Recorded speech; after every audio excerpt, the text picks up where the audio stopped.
Captain Lee Daho stood on the bridge of his ship watching the stars drift by like distant candles in an endless dark ocean. The Harmony's Edge was a research ship filled with scientists who spent their days studying new planets and mapping star systems far from Earth. For 3 long months, his crew had been working in the outer edges of human space where few people ever traveled, and even fewer wanted to stay. The ship moved quietly through space like a metal whale swimming between worlds. Inside the clean white corridors, scientists worked at their computers and machines trying to understand the mysteries of the universe. Captain Daho liked his job because it was peaceful and important. Every new planet they found might become a home for humans someday.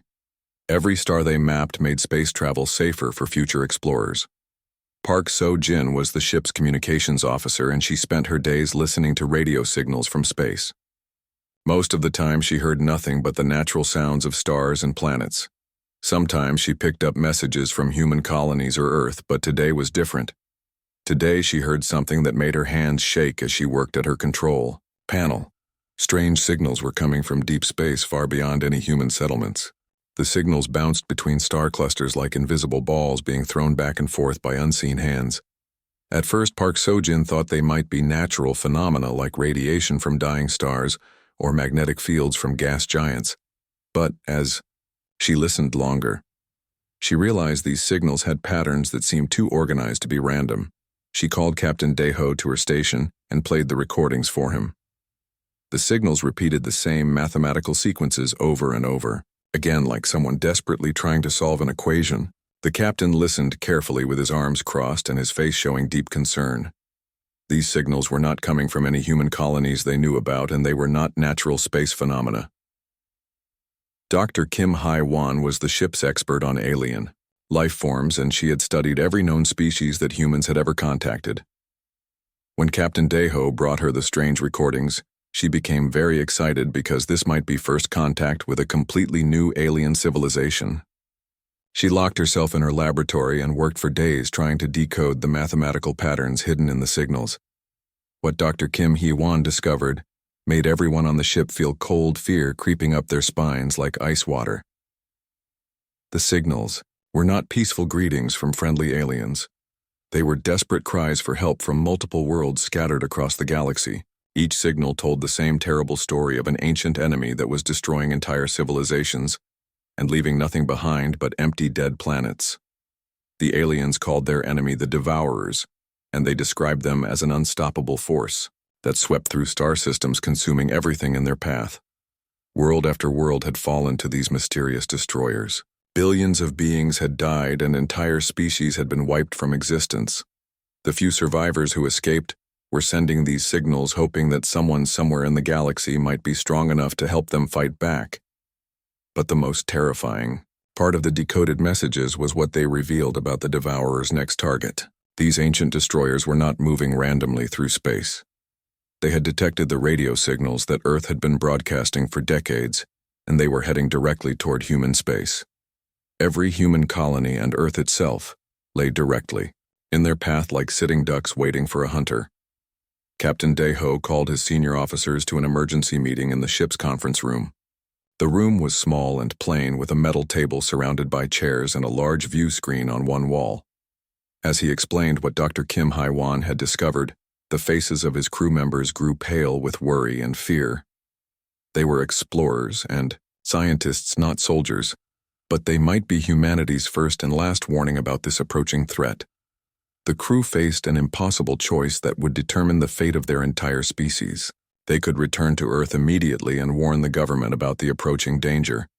But the journey home would take weeks, and they had no proof except alien radio signals that most people would not believe.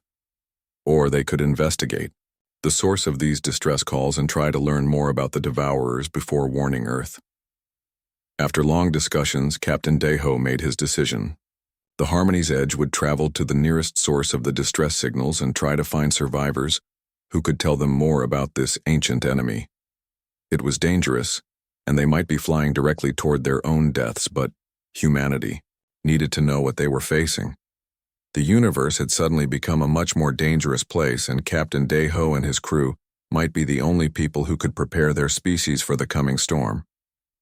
The journey to the Kepler system took 2 weeks through hyperspace, and every day felt like a month to the nervous crew of the Harmony's Edge. Captain Lee Dae-ho spent most of his time on the bridge staring at the star charts and wondering what they would find when they arrived. The distress signals had been coming from this system for years, but they had grown weaker recently, which could mean the survivors were dying, or that something terrible had finally silenced them forever. When the ship dropped out of hyperspace, the crew saw a sight that would haunt their dreams for the rest of their lives.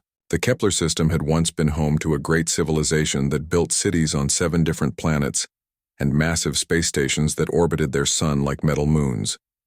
Now everything was dead and empty, like a graveyard that stretched across an entire solar system.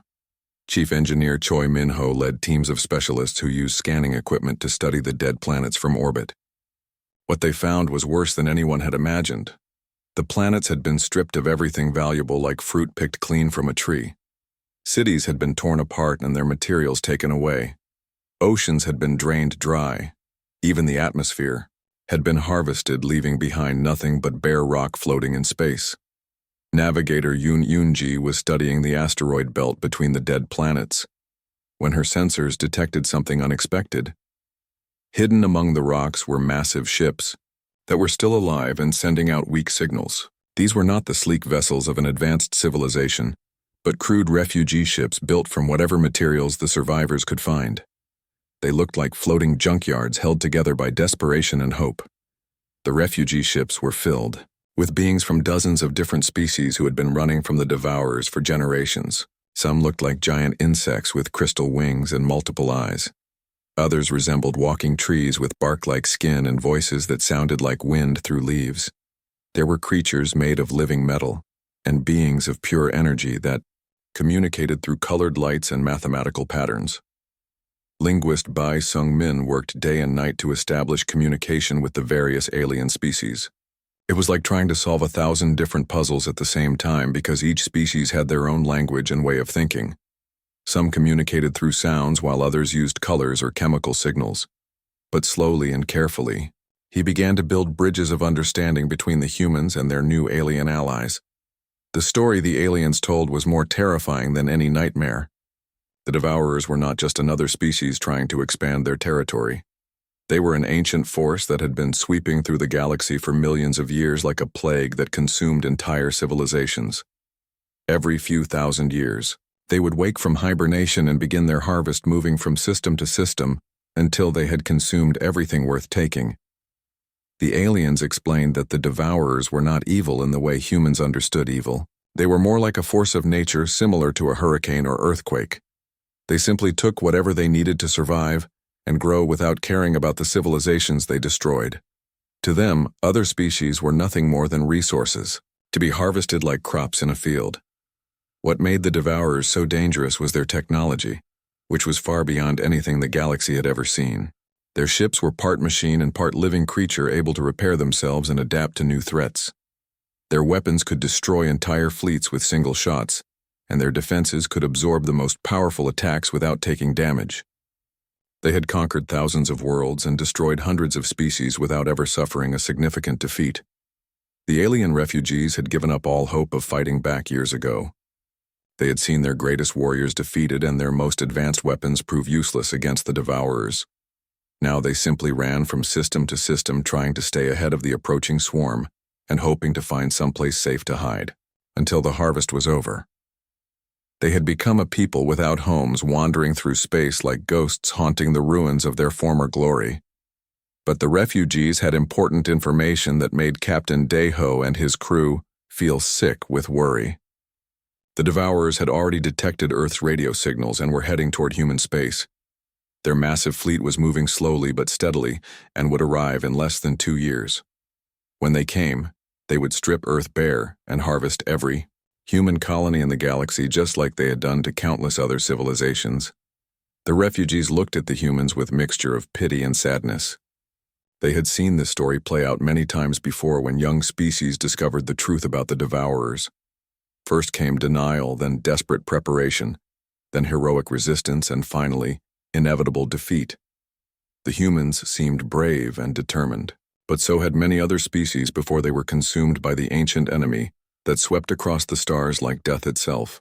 The journey back to Earth felt like the longest trip any of them had ever taken. Captain Lee Dae-ho and his crew knew they were carrying news that would change everything about how humans saw their place in the universe.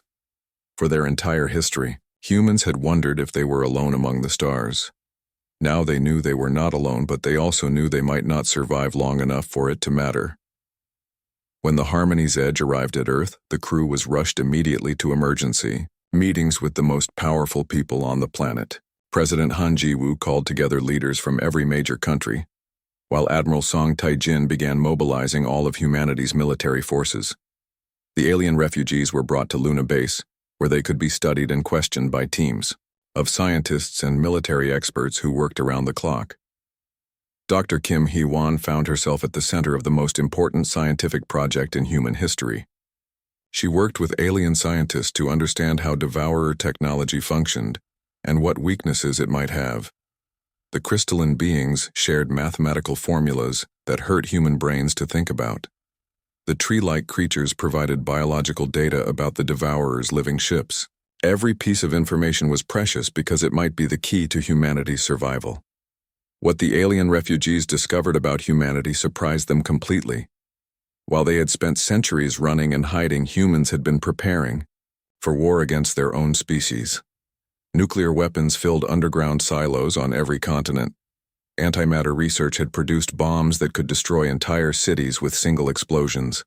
Kinetic bombardment systems could drop metal rods from orbit with the force of meteors. Chemical and biological weapons filled secret laboratories, despite international treaties that claimed they did not exist. The aliens had never seen weapons designed specifically to kill other members of the same species. Most civilizations developed tools for defense against natural disasters or simple conflicts with neighboring tribes. But humans had created weapons meant to completely destroy other humans and wipe entire nations from existence.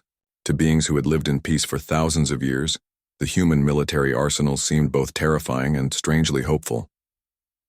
Chief Engineer Choi Min-ho worked with teams of engineers to modify human ships and weapons for fighting the devourers. The refugees provided technical specifications that showed how previous civilizations had failed in their attempts to resist. Every failed weapon design became a lesson about what not to try. Every destroyed defense system provided clues about devourer capabilities that humans needed to overcome. General Park Do-young commanded the construction of massive orbital defense platforms around Earth and every human colony in the galaxy. Thousands of workers labored day and night to build weapons platforms larger than cities. Each platform carried enough firepower to destroy entire fleets and was designed to keep fighting even after taking devastating damage. If the devourers wanted to harvest human worlds, they would have to pay a terrible price for every planet they touched. Dr. Lim Jae-young led the most dangerous research project of all, studying actual devourer technology that the refugees had managed to preserve from their destroyed homeworlds. Working with alien scientists, she tried to reverse engineer weapons and defenses that were millions of years more advanced than anything humans had ever seen. The technology was so complex that simply understanding it required teams of the smartest people from dozens of species working together. But the most ambitious project was Operation Thunderbolt, led by Colonel Kim Byung-soo, who believed that waiting for the devourers to arrive was a mistake that would lead to certain defeat. Instead of defending human space, he wanted to take the fight directly to the enemy while they were still traveling between star systems. It was a plan that seemed impossible, but it was also the kind of crazy idea that just might work if humans were willing to risk everything on a single desperate gamble. The refugee leaders watched these preparations with growing amazement. The crystalline elder who had lived for thousands of years had never seen a species respond to the devourer threat with such aggressive determination. The warrior poets from the verdant worlds had thought their own people were brave, but humans seemed willing to fight even when victory appeared impossible. For the first time in generations, the aliens began to feel something they had almost forgotten: hope that maybe this time things would be different. As months passed and the preparations continued, the aliens realized that humans possessed something no other species had shown when facing the devourers. They had an absolute refusal to surrender when their survival was threatened. Other species had fought defensively, trying to protect what they could while hoping the storm would pass. But humans were preparing to fight offensively, taking the battle to their enemies and refusing to accept defeat, even if it meant their entire species might die in the attempt. 2 years of desperate preparation came to an end, when early warning sensors detected massive shapes dropping out of hyperspace at the edge of the solar system. The Devourers had arrived 3 months ahead of schedule, and they brought with them a fleet so large it looked like a second asteroid belt had suddenly appeared between the outer planets. Commander Oh Se-hun watched from the bridge of the destroyer Defiant Thunder as his sensors tried to count the enemy vessels and gave up because there were simply too many. The Devourer ships were unlike anything humans had ever imagined. Each vessel looked like a fusion of advanced technology and living organism, with hulls that pulsed like heartbeats and weapon systems that grew and changed as the humans watched. The smallest ships were larger than human battleships, while the biggest ones were the size of small moons. They moved through space like a school of metallic fish swimming toward their prey with deadly grace and terrible purpose. Admiral Song Taijin had divided the human fleet into 3 groups with different missions and different chances of survival. The first group, led by Commander Oh Se-hun, would engage the enemy scouts and try to learn how Devourer weapons and defenses worked in actual combat. The second group, commanded by Captain Quan Hai-ri, would use hit-and-run tactics to damage as many enemy ships as possible while avoiding direct confrontation. The third group, under Captain Seo Young-woo, would defend Earth itself and make the Devourers pay dearly for every mile they advanced toward humanity's homeworld. The first battle began when Devourer scout ships moved toward Jupiter to investigate the massive orbital defense platforms that humans had built around the gas giant. Commander Oh Se-hun led his squadron of destroyers in a direct attack that should have been suicide against enemies with superior technology. But what happened next shocked everyone who witnessed it, including the Devourer commanders who had grown comfortable after millions of years of easy victories. Human weapons designed for total war between their own species proved devastatingly effective against Devourer bioships that had evolved to fight civilizations using very different combat tactics. Nuclear missiles that could destroy entire human cities punched through Devourer shields and tore massive holes in living hulls. Kinetic weapons that fired metal slugs at incredible speeds shattered the crystalline armor that had protected Devourer vessels for countless millennia. The alien refugees watching the battle from Luna Base could barely believe what they were seeing. Species after species had thrown their most advanced weapons against Devourer ships only to watch them bounce off harmlessly. But human weapons were not advanced in the same way alien weapons were advanced. They were crude and brutal and designed to cause maximum destruction rather than elegant solutions to tactical problems. The Devourers had never faced an enemy that fought like humans fought. Captain Quan Hai-ri led her squadron of fighters in attacks that would have horrified other species because they accepted casualty rates that alien commanders would consider completely unacceptable. Human pilots flew their ships directly into Devourer point defense systems, knowing they would probably die, but also knowing their sacrifice would create openings for their wingmates to attack. They used nuclear-tipped missiles in close combat, where the explosions endangered their own forces as much as the enemy.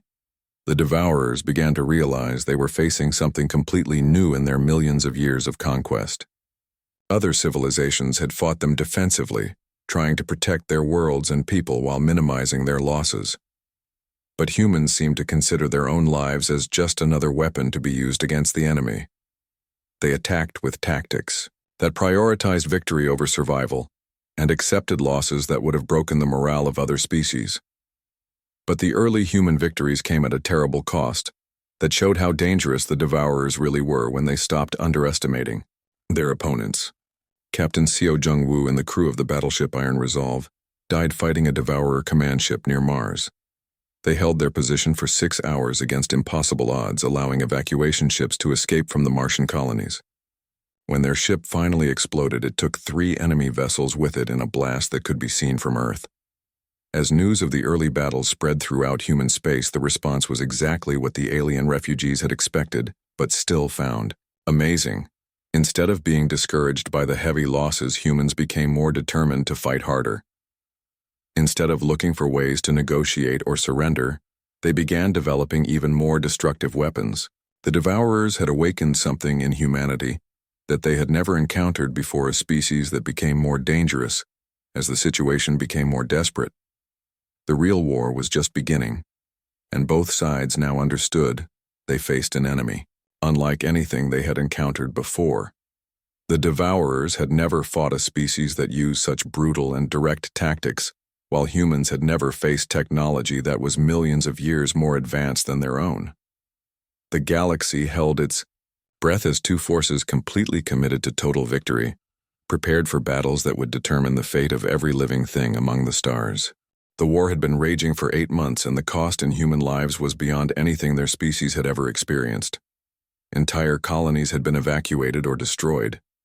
Millions of people had died in battles that stretched across multiple star systems. But something strange was happening that the alien refugees had never seen before in their long experience of watching civilizations fall to the Devourers. Instead of growing weaker as their losses mounted, humans seemed to be getting stronger and more determined with each passing day. Admiral Ryu Min-jung commanded the combined human fleet from her flagship, the Eternal Defiance, as it prepared for the most desperate attack in human history. Intelligence reports showed that the Devourer fleet had a weakness that no previous civilization had been able to exploit. Their ships were controlled by massive command vessels that coordinated the movements of thousands of smaller craft. If these command ships could be destroyed, the entire Devourer fleet might fall into chaos long enough for humans to gain a decisive advantage. The plan was simple in concept, but terrifying in execution. Human battle groups would sacrifice themselves to create gaps in the Devourer defensive formations, while Admiral Ryu Min-jung led a strike force directly into the heart of the enemy fleet. They would use antimatter bombs to destroy the command ships, even if it meant losing most of the human fleet in the process. It was the kind of plan that only humans would attempt, because it required commanders willing to order their own deaths if necessary. Dr. Moon Hyo-jin had been working with alien scientists for months trying to find ways to turn Devourer technology against itself. The breakthrough came when she realized that the living components of Devourer ships were vulnerable to biological warfare in ways their builders had never considered. Human scientists had developed weapons that could infect the biomechanical vessels with modified viruses that caused their living parts to attack their mechanical components. The biological weapons were loaded onto human fighter craft, piloted by volunteers who knew they were flying suicide missions. The fighters would have to penetrate deep into Devourer ships and release the viral weapons at close range before being destroyed by the enemy defenses. It was another example of human tactics that other species would never consider because the cost in lives was so high. Colonel Lee Subin led the ground assault phase of the operation, commanding human Marines in advanced power armor as they prepared to board the largest Devourer command ship. The vessel was bigger than most asteroids and filled with creatures that had terrorized the galaxy for millions of years.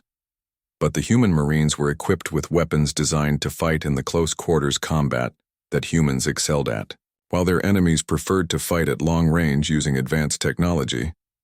The attack began with the largest space battle in galactic history, as human fleets crashed into Devourer formations like waves breaking against a rocky shore. Admiral Ryu Min-jung watched from her bridge as entire squadrons of human ships disappeared in brilliant explosions that lit up space like new stars being born.